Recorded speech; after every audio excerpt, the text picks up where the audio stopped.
Hey guys, ചിൻ്റെ birthday ആയിട്ട് പ്രത്യേകിച്ച് പരിപാടിയൊന്നും ഉണ്ടായിരുന്നില്ല, ചെറിയ സെലിബ്രേഷൻ ഉണ്ടായിരുന്നുള്ളൂ കേട്ടോ.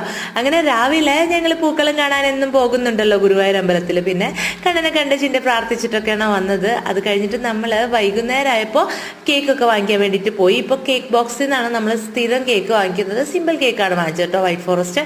അങ്ങനെ അതൊക്കെ വാങ്ങിച്ച് രണ്ടുപേർക്കും പിടിക്കണം എന്ന് പറഞ്ഞ് നിൽക്കുകയാണ്. പിന്നെ പൊട്ടെന്ന് വിചാരിച്ച് ഞാൻ വാങ്ങിച്ച് പിടിച്ചു കേട്ടോ. അത് കഴിഞ്ഞിട്ട് നമ്മൾ കട്ട് ചെയ്തിട്ട് അപ്പുച്ചേട്ടൻ്റെ വീട്ടിൽ പോകാമെന്ന് പറഞ്ഞു. ആദ്യം നമ്മളുടെ പ്ലാന് അവിടെ പോയിട്ട് കട്ട് ചെയ്യാമെന്ന്, ഡാഡി ഒന്നും ഇല്ലല്ലോ, അപ്പോൾ നമ്മൾ ഒറ്റയ്ക്ക് കട്ട് ചെയ്യണം.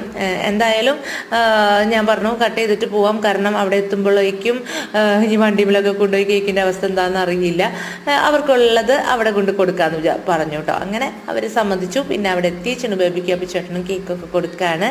അപ്പോൾ ചിന്നു ബേബി ഉറക്കത്തിൽ നിന്ന് എഴുന്നേറ്റിട്ടുണ്ടായതുകൊണ്ട് കുറച്ച് കഴിഞ്ഞപ്പോൾ ഉടുപ്പൊക്കെ ഇട്ട് രണ്ടുപേരും ഇരുന്ന് റീൽസൊക്കെ എടുത്തു, ഫോട്ടോസൊക്കെ എടുത്തു. ഫുൾ വ്ളോഗ് ചാനൽ അപ്ലോഡ് ചെയ്യും, കണ്ടു നോക്കണേ. Bye, see U.